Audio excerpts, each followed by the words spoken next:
도르되는 지식을 찾아 떠납니다. 펼쳐라 보물지도! 네, 오늘도 두 분께 질문을 던지면서 시작을 해보겠습니다. 두 분이 생각하시기에는 오랫동안 대중에게 사랑받는 것들 하면 어떤 게 가장 먼저 떠오르세요?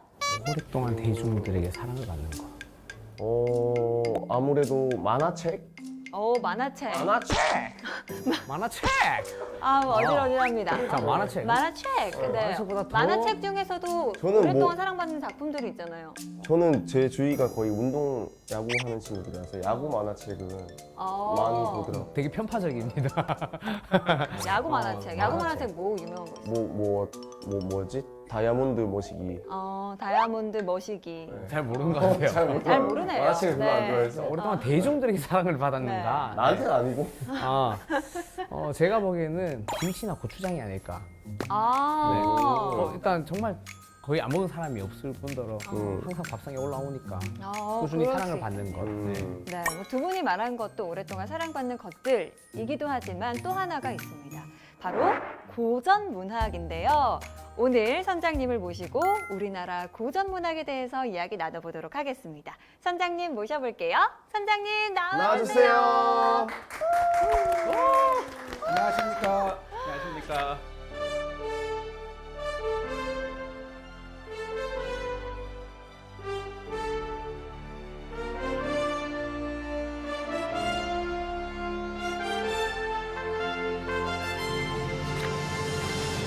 고전문학 하면 이런 생각이 떠오릅니다.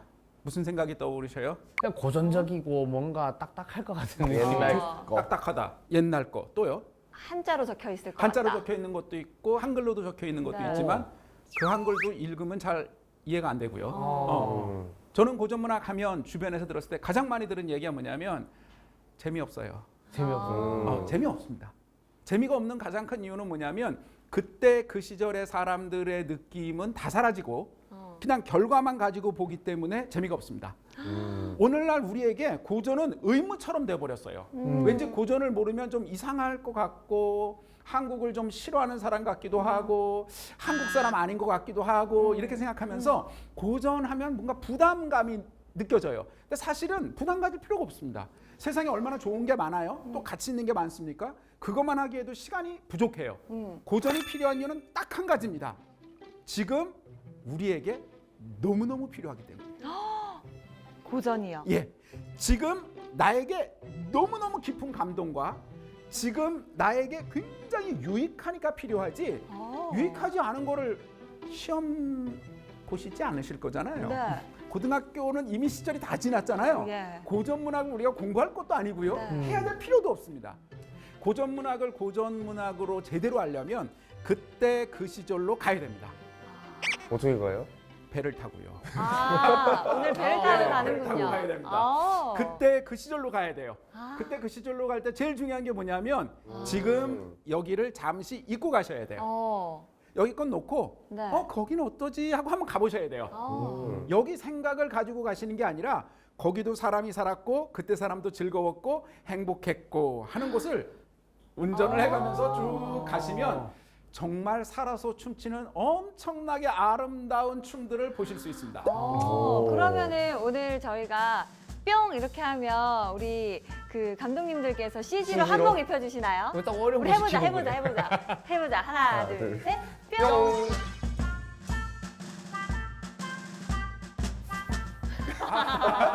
야, 색깔이 휘황찬란한데요? 이제 준비가 됐습니다. 준비됐습니다. 네.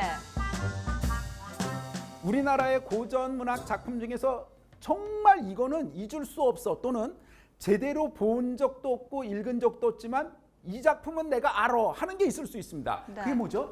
고전문학들 중에 한국 고전 문학 그럼 생각나는 작품 이름을 한번 얘기해 보세요. 심청가, 심청전, 네, 심청전, 심청가, 또요. 토끼전. 토끼전, 예, 흥부전. 코치님, 흥부전. 다 얘기했는데요? 얼마나 나 모르는데. 우리나라에서 가장 많이 쓰이는 이름. 저 옛날 아, 그 동사무소 가면 있는 맞아요, 아이, 맞아요. 아저씨 홍길동. 그렇습니다. 동사무소에 가 있으면 네. 써 있는 사람 이름 네. 홍길동. 그동안 우리나라에서 왜 오랫동안 홍길동이 영웅으로 또 홍길동전이 민족의 고전으로 계속 이어져 왔었는데 요즘 들어 별로 의미 없게 된 이유가 무엇일까? 오늘 하는 이야기 속에도 담겨져 있고요. 오, 궁금하다. 그다음에 홍길동전을 우리가 학교에서 배웠던 거 있지 않습니까? 네. 그거하고는 꽤 많이 다른 이야기를 오늘 들으시게 되실 겁니다. 교과서에는 없는 이야기. 교과서에 없는 얘기입니다. 그리고 이제 제가 이걸 공부하고 연구했으니까 이게 맞아라고 말씀을 드리지 않을 거고요. 오늘 같이 항의하시는 선원분들과 모든 분들이 스스로 들어보시고 진짜 그렇나? 안 그렇나를 판단해 보시기 바랍니다. 그러시면 정말 오늘 항해의 마지막에 아시게 될 홍길동은 영웅인가 아닌가에서 진정한 큰 감동을 느끼실 수도 있을 거라고 생각합니다.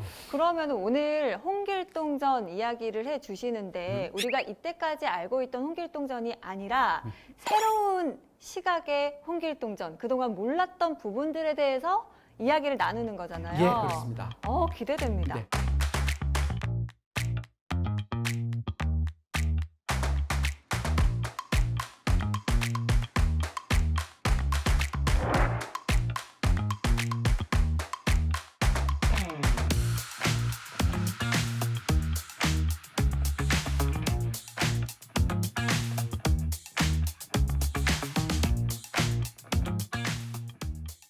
홍길동전은요. 네. 안팎으로 불온하고 불길한 시선들로 둘러싸여져 있습니다. 네? 안팎으로. 안팎으로요? 홍길동전이라는 작품을 놓고 바깥에 둘러싸고 있는 불길한 시선들이 있습니다. 불길한 시선이요? 불길하다고 하시던 조금 다른 말로 불편한 시선들이 있어요. 불편한 시선들. 홍길동전 하면 학교에서 배우실 때 제일 먼저 뭘 배우셨나요? 최초의 한글 소설. 맞습니다. 네. 맞습니다. 홍길동전이 우리들에게 정말 중요하다고 가르치고 또 홍길동전이 중요하게 된 이유는 최초의 한글 소설이다 네. 라고 하기 때문에 중요하게 배웠어요.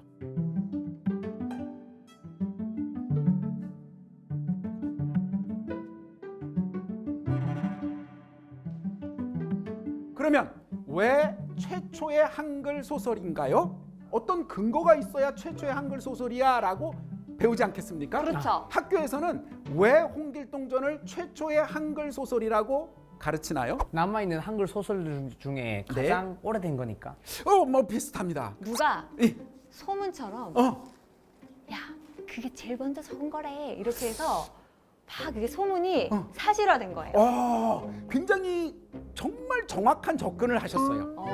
홍길동전이 최초의 한글 소설이 된 건 허균이 지었기 때문에 최초가 된 겁니다.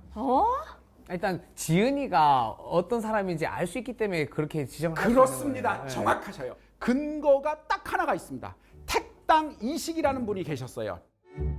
택당 이식이라는 분이 그냥 많은 얘기 쓰신 중에 허균에 대한 얘기의 언급이 그 안에 있어요. 내용이 뭐냐 하면 수호전을 지은 사람은 도적을 미화했다라는 것을 생각해서 그 자손들이 다 벌을 받았다.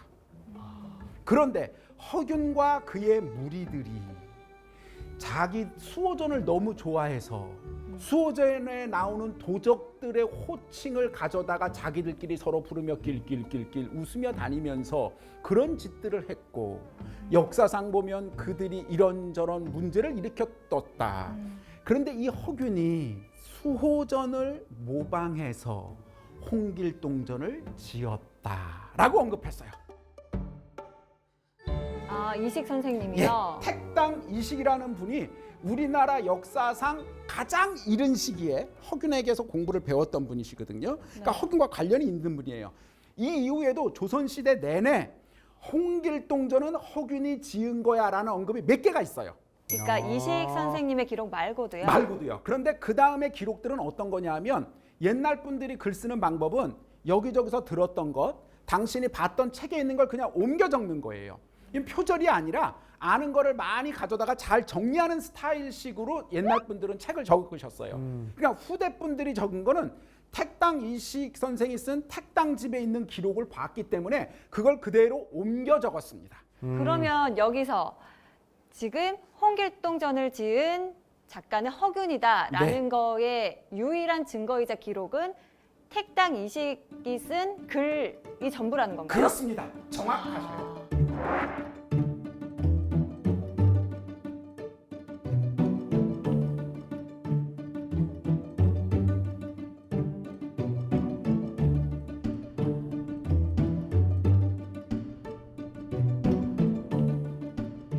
자, 이게 첫 번째입니다. 두 번째 우리가 잊지 말아야 될 거는 뭐냐면 허균 선생님은 우리가 생각하는 홍길동전을 빼고 나도 글을 많이 쓰셨어요. 시를 보고 시에 대해서 풀이하는 글도 쓰셨고요.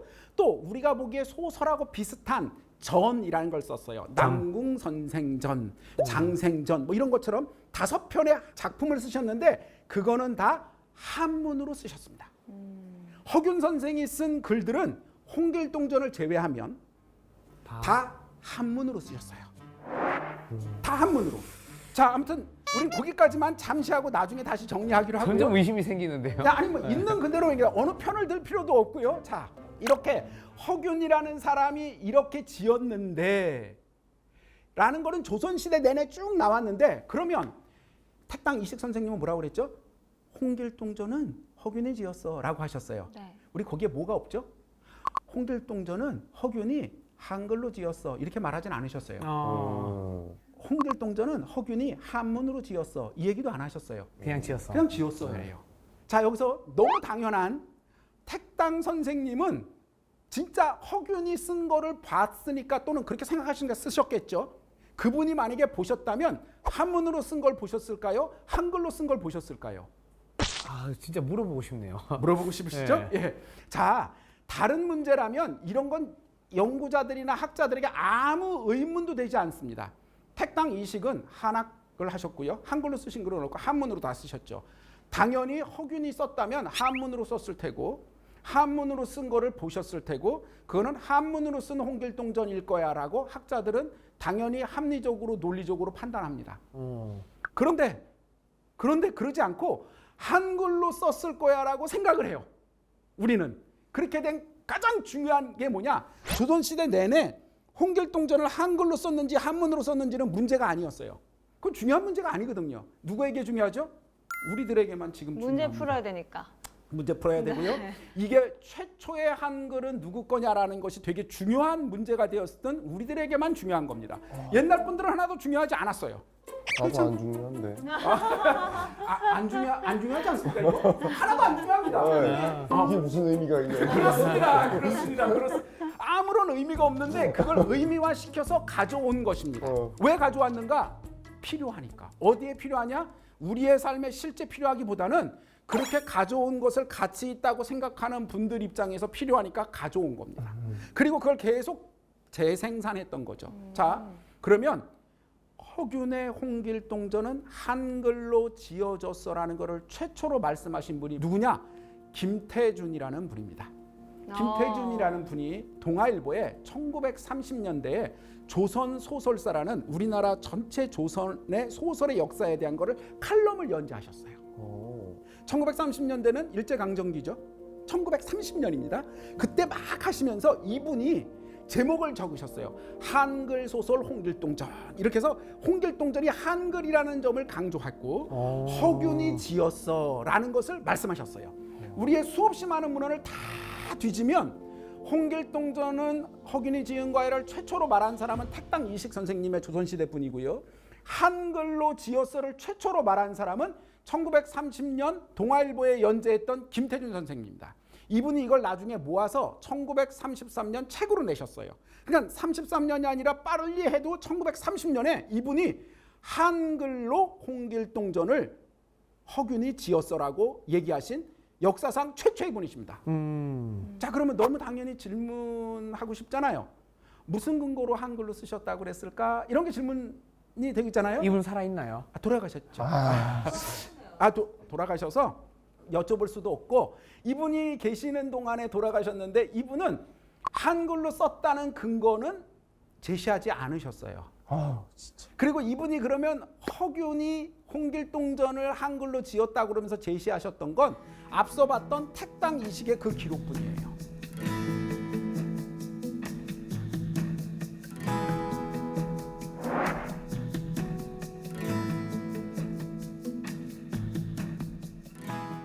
그 다음에 더 중요한 사람이 한 명 있는데 일제강점기에는 일본 사람들이 조선 사람들을 제대로 지배하기 위해서 사고방식을 막 연구했거든요. 옛날 얘기도 막 수집하고 이런 얘기 저런 얘기 가져다가 막 하고 막 조선에 있는 사람들이 많이 읽는 홍길동전은 베스트셀러였어요. 당대에도 어마어마한 베스트셀러였습니다.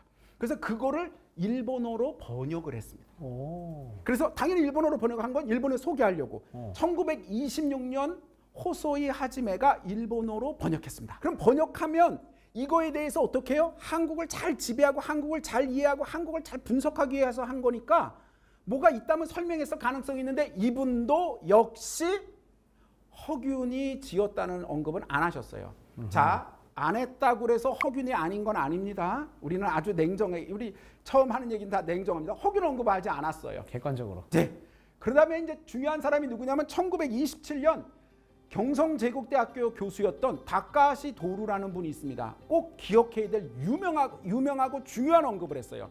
1927년이니까 우리 아까 1930년 최초로 한글 소설 홍길동전을 언급했던 김태준보다 빨리 쓰신 거죠. 3년 빨리. 미리 얘기하면 다카시 도루는 경성제국대학교 교수였고 김태준 선생은 경성제국대학교 학생이어서 사제 관계였고요. 이분하고 같이 공부한 게 틀림없습니다.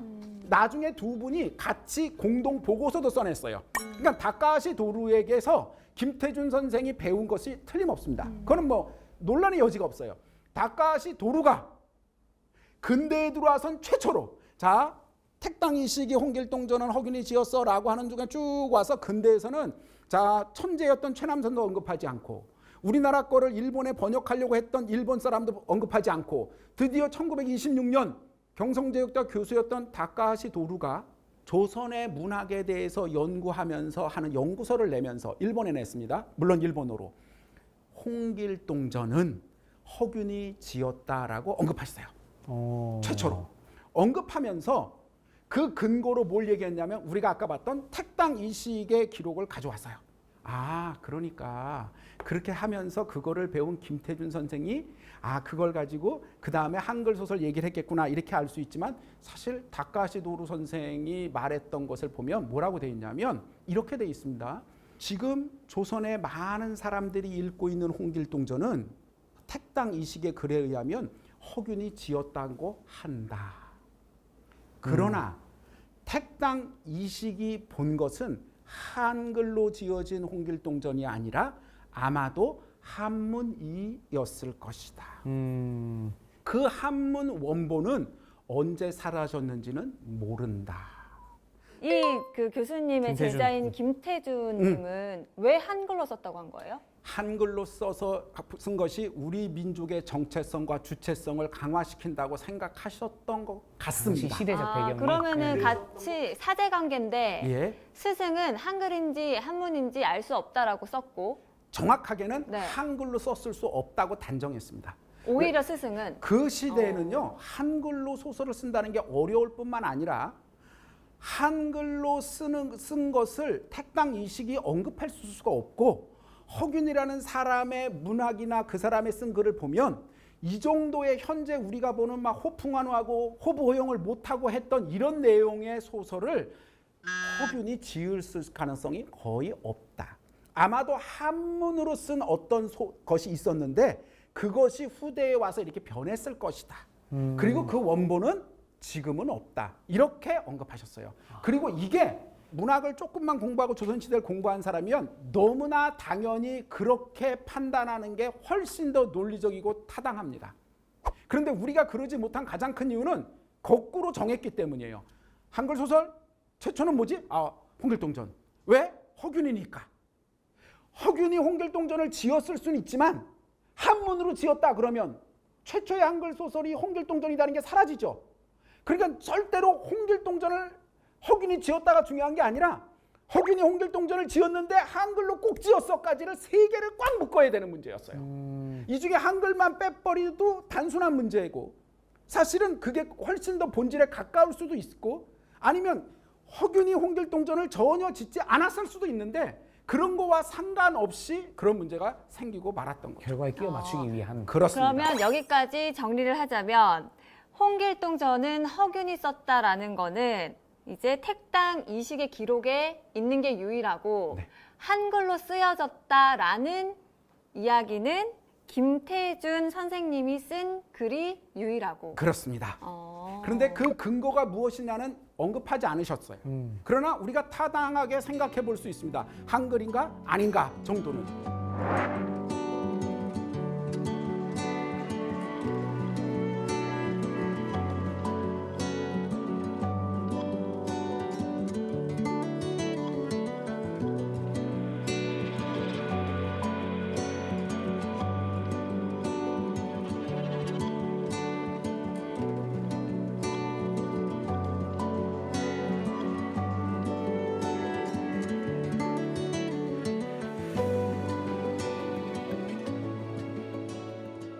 이 너무 당연한 거에 대해서 이 이야기가 논리적으로는 타당한데 이럴 때마다 제일 먼저 맞부딪히는 의견은 이런 겁니다.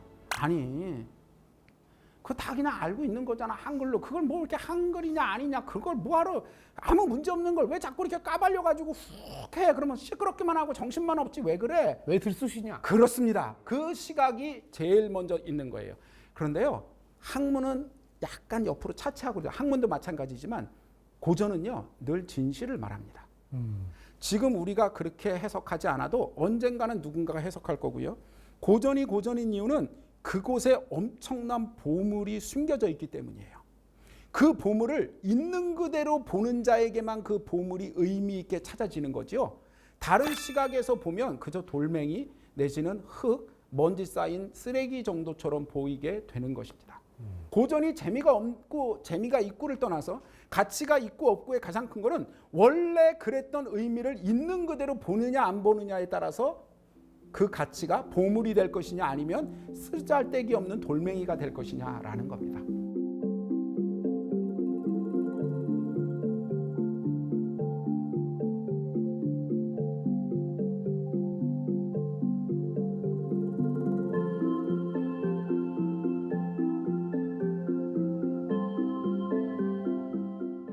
여기까지는요 홍길동전 내부에 있는 작품의 이야기를 하고 싶어서 이 이야기부터 한 겁니다. 내부에 있는 이야기를 들으시면 분명히 깜짝 놀라실 거고요.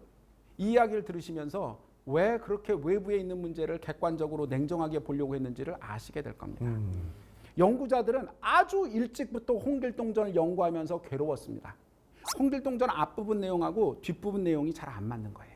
연결이 잘 안 된다는 거죠. 홍길동전 앞부분 내용은 쉽습니다. 우리가 아는 것처럼 호부용을 못하는 서자로 태어났습니다. 그래서 태어나서 너무나 불우하고 괴로운 삶이 있어서 나가서 활빈당을 만들어서 탄간오리들을 징치하고 그래가지고 높이 병조판서를 받고 그까지가 바로 전반부입니다. 그리고 나서 어떻게 하냐면 해외로 넘어갑니다. 해외로 가서 어떻게 하냐면요. 일단 율도국이라는 나라를 정복합니다. 율도국이라는 나라가 원래 있었어요? 있었습니다. 율도국을 만드는 게 아니라 율도국이라는 나라를 정복해요. 그래서 거기에 왕이 됩니다. 뭐 그게 뭐 어쩌라고요. 홍길동전에 분명하게 쓰여 있습니다. 율도국은 왕이 나빠. 그래서 이 왕 때문에 백성들이 괴로워. 그러니까 이 왕을 없애자. 또는 왕을 갈아치고 착하고 능력 있는 홍길동이 왕이 되자라고 한 것이 아닙니다. 율도국은 태평성대를 구가하고 있는 나라였어요. 잘 살고 잘 있었는데. 먹고 잘 사는 나라였습니다. 그 나라를 홍길동이 쳐들어갑니다. 침략자네 침략자. 정확합니다. 침략자. 침략자로서 정복자로서 쳐들어가서 전쟁을 하는데 너무 쉽게 이기는 게 설명이 써 있습니다. 서술자가. 자, 뭐라 썼냐면 율도국은 너무나 오랫동안 평화로웠기 때문에 전쟁하는 법을 몰라서 쉽게 질 수밖에 없었고 율도왕은 나쁜 왕도 아니었어요. 그러나 율도왕을 죽이고 홍길동이 왕이 되었습니다. 왜 죽이기까지 왕이 하는 돼야 거예요? 되니까요. 자, 마음이 좀 불편해지시죠? 저는 율도국이라는 이상국가를 건설한 건 줄 알았어요. 저도 고등학교 다닐 때 그렇게 배웠습니다. 제가 대학에 가서 읽어보니까 그렇게 돼 있지 않고 이 판본만 그런가 보다 해서 다른 판본도 다 봤거든요. 모든 판본이 다 이렇게 돼 있습니다. 그래서 연구자들은 이미 1970년대부터 이 부분이 되게 중요한 문제로 부각됐어요. 아니 이렇게 착한 의적 홍길동이 앞부분에 왜 후반부에 이렇게 나쁜 정복자 홍길동이 됐지? 사회생활을 하다 보니까 약간 이제 사회화 된 거예요. 네. 찌든 거지. 찌든 거. 그럴 수 있어요. 처음엔 정의로웠다가. 정의롭다. 왜 그런 것 같습니까, 우리 코치님? 이만큼 맞게 해줬는데 뭔가 남는 게 없으니까. 뭐 좋습니다. 남는 게 없으니까. 아니, 좋아요. 아니, 역시 정확하게 본질을 방향을 정확히 나침판을 가지고 지도를 찾으러 가고 계세요. 맞습니다. 남는 게 없다. 좋은 지적이십니다. 잘 사는 나라를 정복해가지고 그렇습니다. 배불리 먹고 살자. 맞습니다. 왜 맞아요 이게? 아니, 맞습니다. 왜? 말씀하시고도 이게 왜 맞는지 모르시겠죠? 자, 이제 아시게 될 겁니다. 어떻게 생각하십니까? 근데 저는 오히려 이게 현실적이라고 생각합니다. 오히려 좀 굉장히 앞서 나간 소설이다.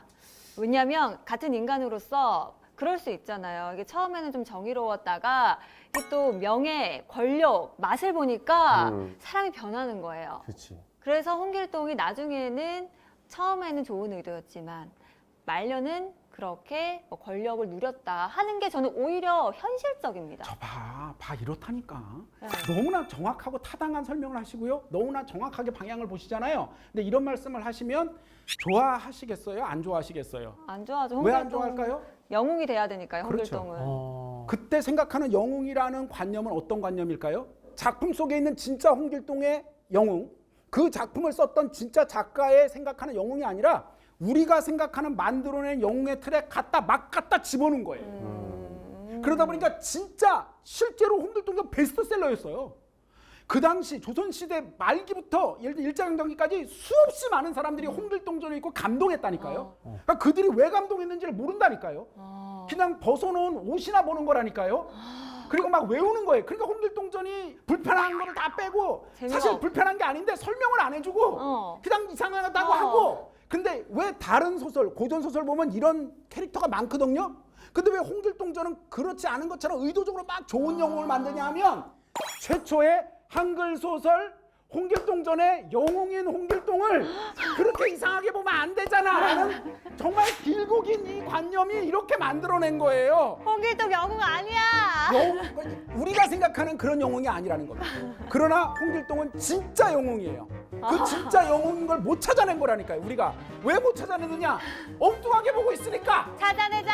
그렇습니다. 찾아내자. 우리 같이 빨리 이제 열심히 달려가서 찾아내도록 하겠습니다. 갑시다 선장님. 빨리 가시죠. 네.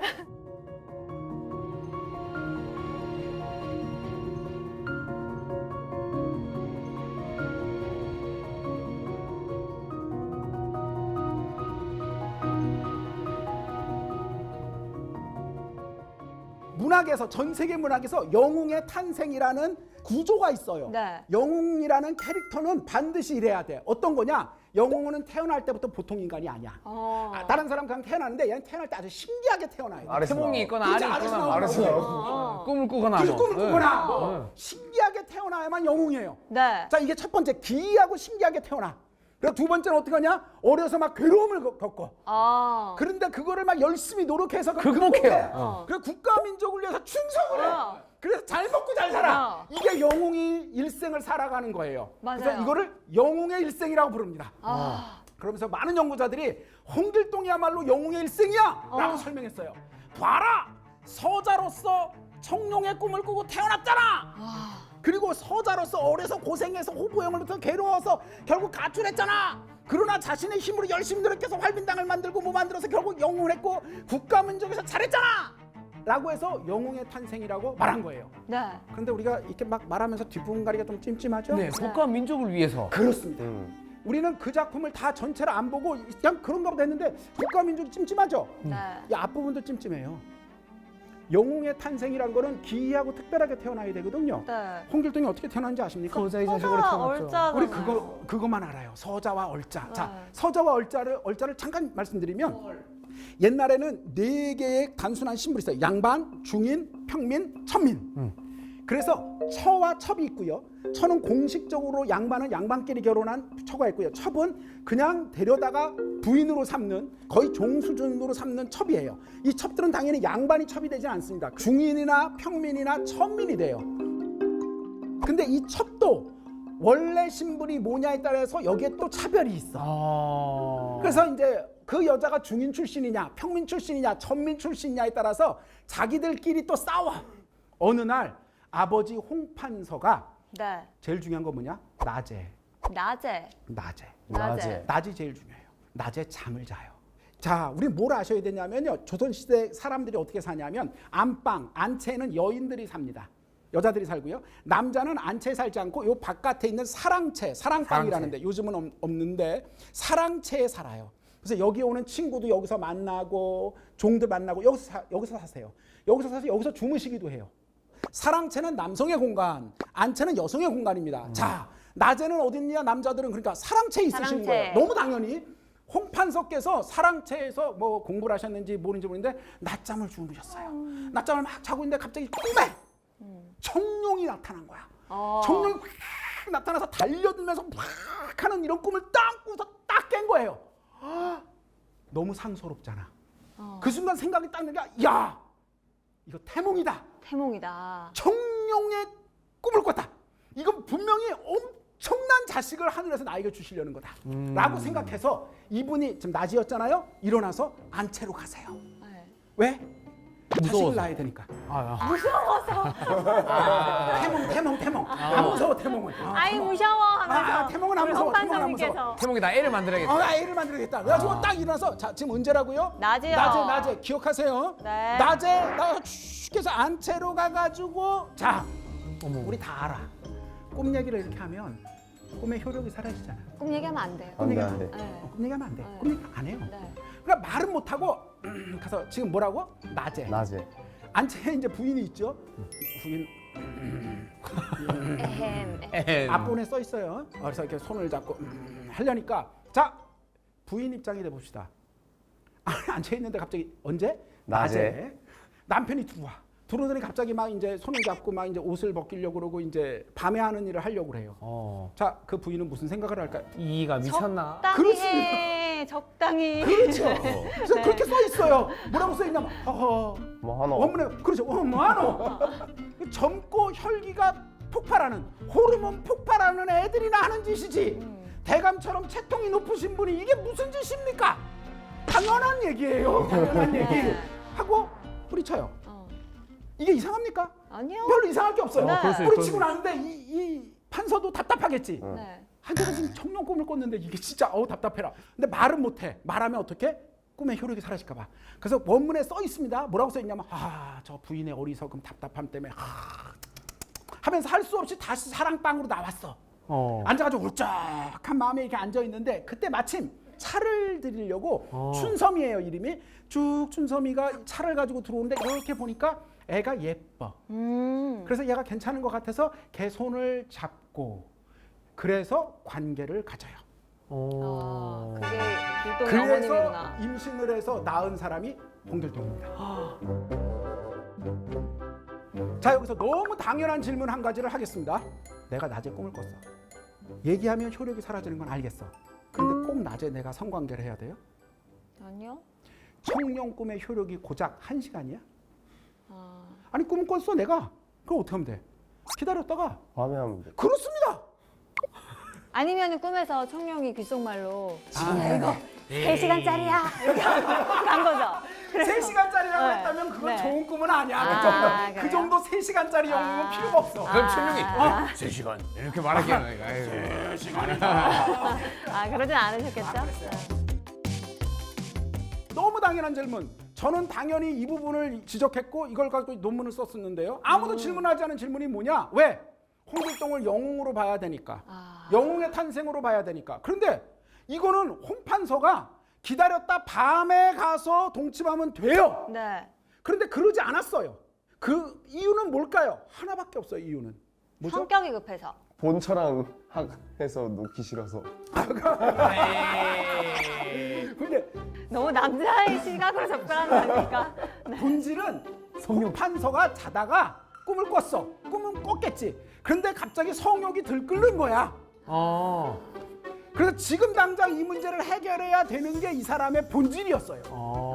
이렇게 말하면 에이 너무 과도한 해석이세요 라고 할까봐 그렇게 생각해 봅시다. 자, 그래서 자기는 지금 청룡 꿈은 핑계일 뿐이고 지금 이 낮에 성욕을 해결하고 싶어. 그럴 수는 있잖아요. 홍판서 파워. 그거 하고 싶었던 거야. 아니면 그건 좋아. 뭐 그런데 그걸 안 했다고 아유 뭐 부인이 너무 어질지 못해 이건 꿈 때문이라는 건 싹 다 핑계란 얘기예요. 왜냐? 자식을 못 낳았잖아요, 본부인하고. 그래서 춘섬하고 관계 가졌습니다. 그럼 무슨 생각했죠? 태몽이 틀림없고 이게 틀림없이 신령한 꿈이라고 생각하면 이 애에게서 태어날 애가 안타깝지만 서자지만 얘 누구예요? 네. 청룡 꿈을 가지고 태어난 중요한 인물이잖아요. 네. 그럼 어떻게 됩니까? 이 12춘섬을 첩으로 삼아야죠. 네. 안 삼습니까? 제가 그래서 원문을 읽어보시라는 거예요. 다 써 있어요. 청룡 꿈에 애를 낳을 사람이야. 맞아. 너 따로 여기 있어. 밖에 다니지 말고 너는 종이지만 이제 바깥일 하지 마. 이래야 되잖아요. 그렇죠. 홍판선 부자야. 네. 밑에 사람도 많아. 그래야 되죠. 그러지 않고 가만히 냅둬요. 그냥. 왜요? 신경 쓰지 않는 거지. 그런데 이 춘섬이 종들은요 밖에 아무데나 다녀요. 그리고 종들은 아무하고도 말합니다. 남자고 여자고. 사대부 부인들이나 말 못하지. 그리고 사실은 많은 행동을 하고 온갖 일을 합니다. 스스로 조신하여 바깥을 나가지 않고 사람들과 말을 가려서 하고 자기 몸을 조신히 하는 것을 보고 비로소 춘섬을 데려다가 첩으로 삼습니다. 아, 그렇게 춘섬이 행동하니까 기특하게 여겨서 뒤늦게 첩으로 삼는 맞습니다. 거예요? 맞습니다. 이게 별거 아닌 것 같지만 굉장히 큰 겁니다. 청룡 꿈이 너무 신령해서 네. 뛰어난 인물을 분명히 만들어야 돼서 그것도 즉시 3시간짜리 1시간짜리여서 즉시 안 돼서 할 수 없이 거긴 못했지만은 내가 춘섬에게 통해서 애가 나겠구나 라고 했으면 당장 너 이제 몸 조심히 하고 아무 데나 다니지 말고 이제 알았지? 딴 일 하지 말고 일로 와라 라고 해야 되는데 홍판서는 그러지 않습니다. 즉 결론적으로 보면 홍길동전 앞부분의 내용은 홍판서는 어떤 사람이냐? 성욕이 들끓었던 거고 그 순간. 그 문제를 해결할 수 있는 방법으로서 이러이러한 문제를 했던 거죠.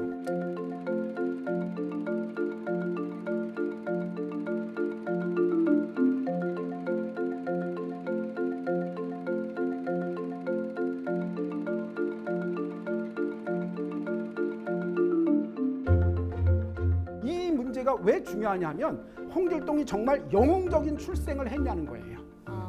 말로는 영웅적인 거라고 했지만 이 사람이 실제 태어난 건 아무도 이 사람이 태어나길 원하지 않았습니다.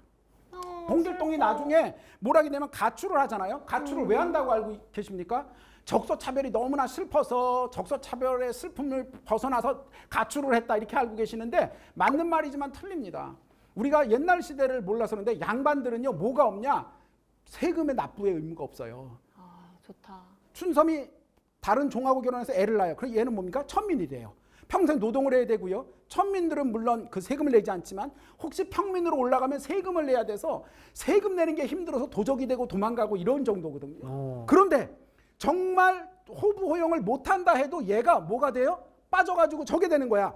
양반이 되면 신분이 엄청나게 상승한 겁니다. 그렇지. 춘섬 입장에서 왜 홍판서의 그런 관계를 가지려는 걸 거부를 하지 않냐면 모성애지. 나하고는 상관없지만 내 자식만은 굉장히 좋은 말씀하신 것처럼 모성애로서 훨씬 더 나은 삶을 살 수 있는 길을 열어준 거예요. 그래서 홍길동이 너무나 너는 울분이에요. 저는 벼슬도 못해요. 서자여서 못하거든요. 너는 너무 힘들어요. 이런 말 할 때 허허 양반가에 그런 사람이 너 한둘이냐. 너 왜 그런 마음을 먹어. 먹고 살만하다니까요. 죽을 때까지 먹고 살 수 있고요. 양반 행세할 수 있고요. 노동 안 해도 되고요. 무슨 말씀인지 아시죠? 네. 살만하다니까요. 네.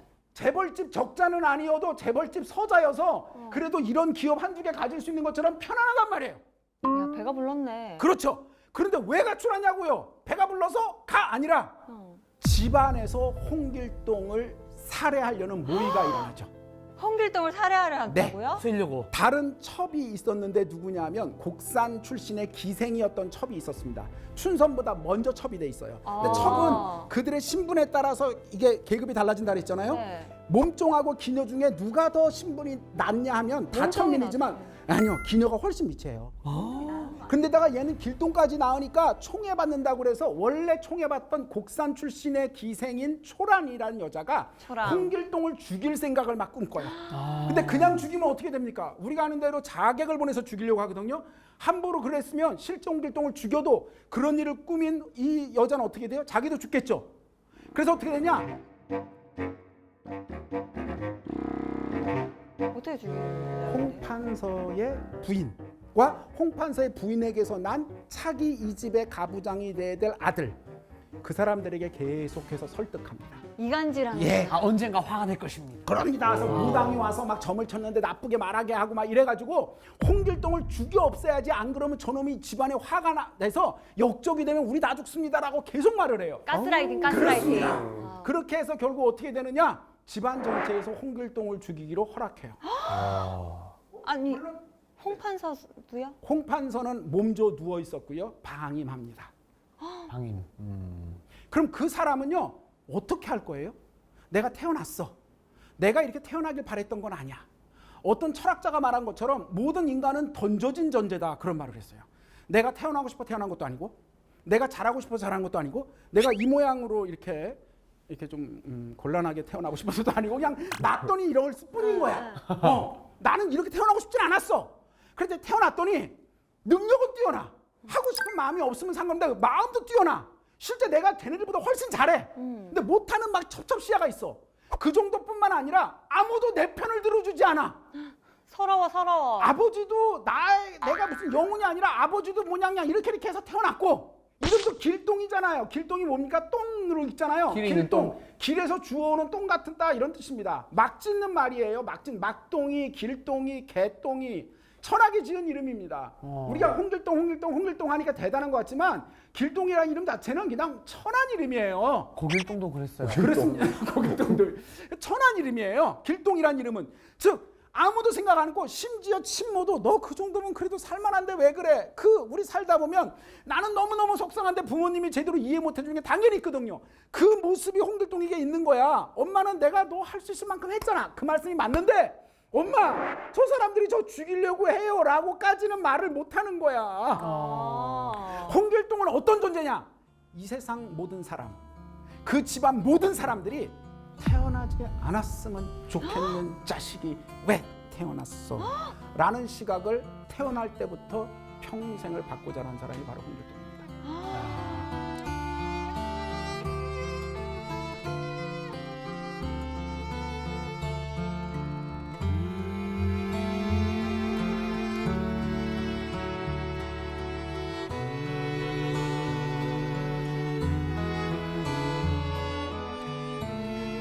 자, 그래서 이 사람이 나서 활빈당이 됩니다. 자, 적서차별 문제가 있어요. 그래서 정말 탄간호이들 혼내줍니다. 그렇게 한 결과가 뭔가요? 홍길동이 활빈당 만들면서 계속해서 외쳤던 게 뭡니까? 나를 병조판서로 만들어 달라였습니다. 병조판서. 서장은요, 벼슬을 못 나가고요. 벼슬을 나가도 병조판서 되는 건 힘든 겁니다. 그 얘기는 뭐냐? 싸워서 포도대장도 혼내주고요, 나쁜 탄간이도 혼내고요, 자기 마음대로 정말 백성들을 위해서 하는 일을 해요. 근데 그 목표가 백성들을 위해서가 아니라, 내가 이런 것도 할 수 있잖아. 너희들이 만들어내고 너희들이 체제에서 만들어낸 좋다는 사람들이 하고 있는 사람들이 제대로 하지 못하는 일을 내가 한 번에 이렇게 다 할 수 있어. 내가 다 했잖아. 그러니 나를 인정해줘. 그래서 처음 말한 것처럼 학자들이 앞부분과 뒷부분이 충돌한다고 했던 이유가 뭐냐면, 결국 해외로 가는 게 이상한 거야. 적서차별이 문제였으면 이 조선 내 적서차별 문제를 해결해달라는 탄원이라도 해야 되는데 안 했습니다. 탄간호리가 문제면 구조적인 문제를 혁파라고 말해야 되는데 그러지 않았습니다.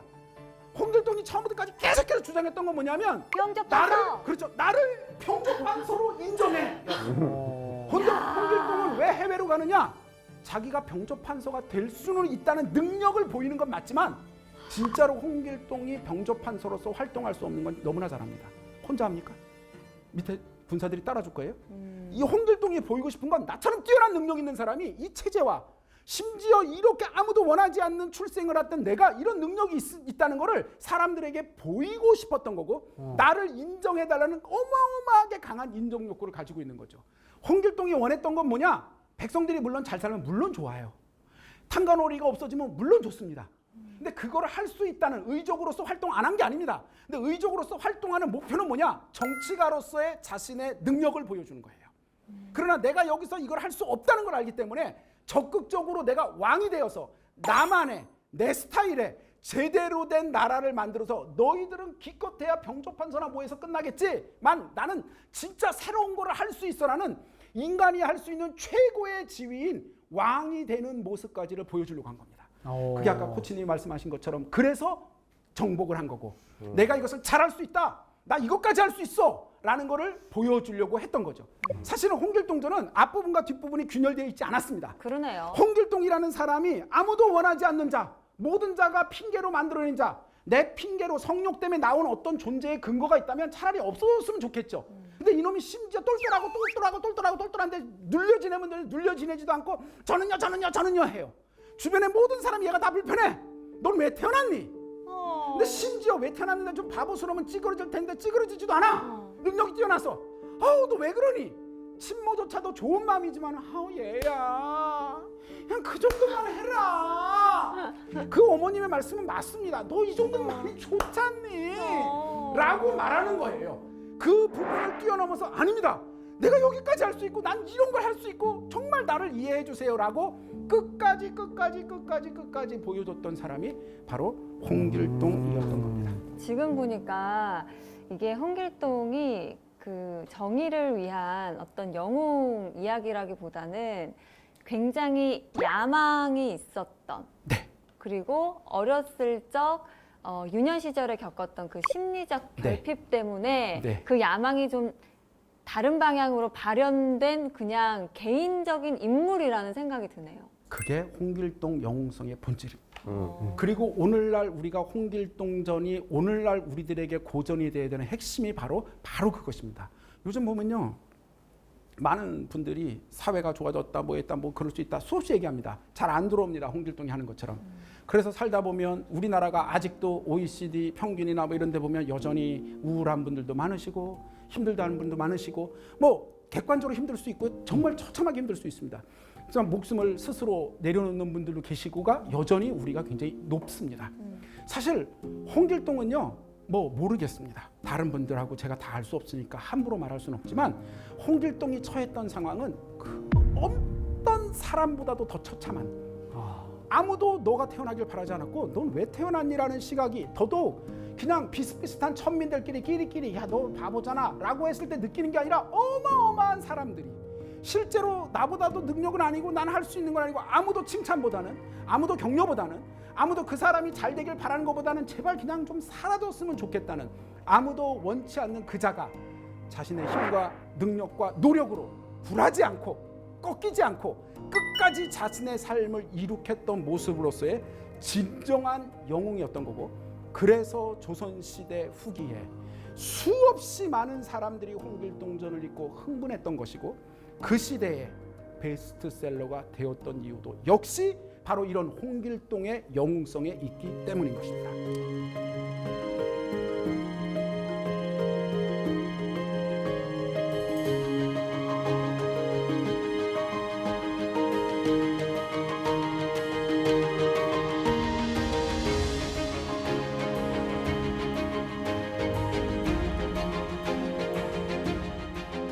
오늘 우리 향해를 지도를 가지고 잘 찾으셔서 보물을 좀 찾으셨나요? 보물을 찾은 것 같습니다. 그동안에는 못 봤던 다른 보물을 홍길동전에서 캐가는 느낌을 받습니다. 네.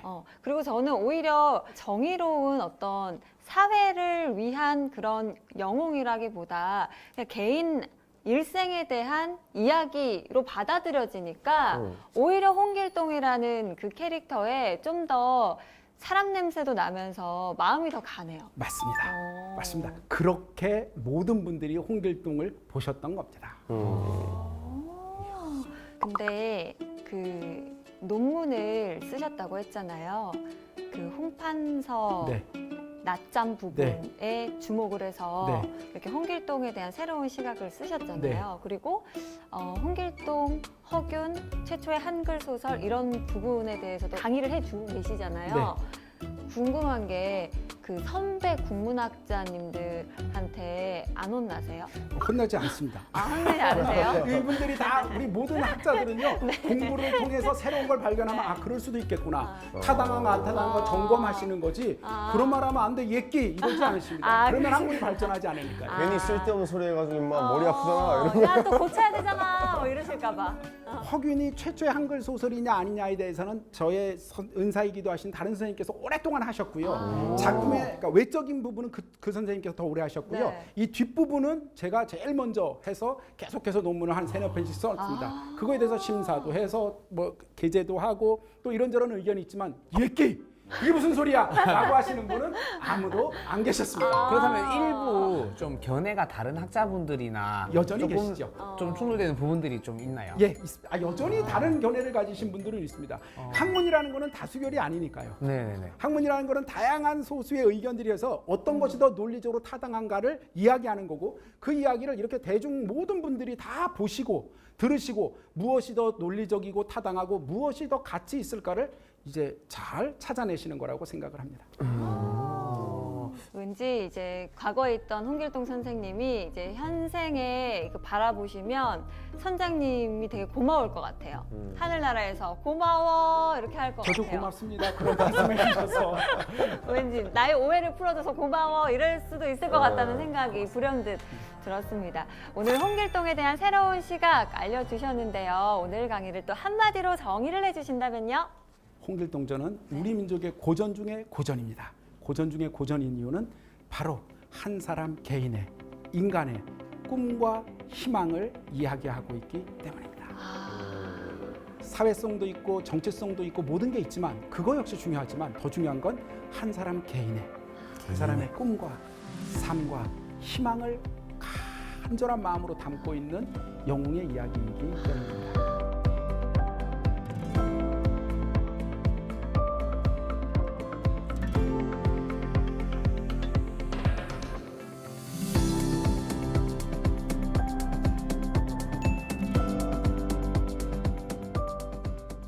사실 명작은 다시 봐도 또 재밌는 게 명작 아닐까 싶은데요. 그런 의미에서 홍길동전은 확실히 명작이 아닐까라는 생각이 듭니다. 오늘 새로운 시각으로 바라봤던 홍길동전, 여러분께서도 오랜만에 이렇게 꺼내 읽어보시면서 나만의 시각으로 한번 접근해 보시는 건 어떨까 싶습니다.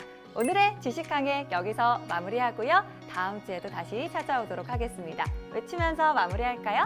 다음 주에도 찾아라 보물지도!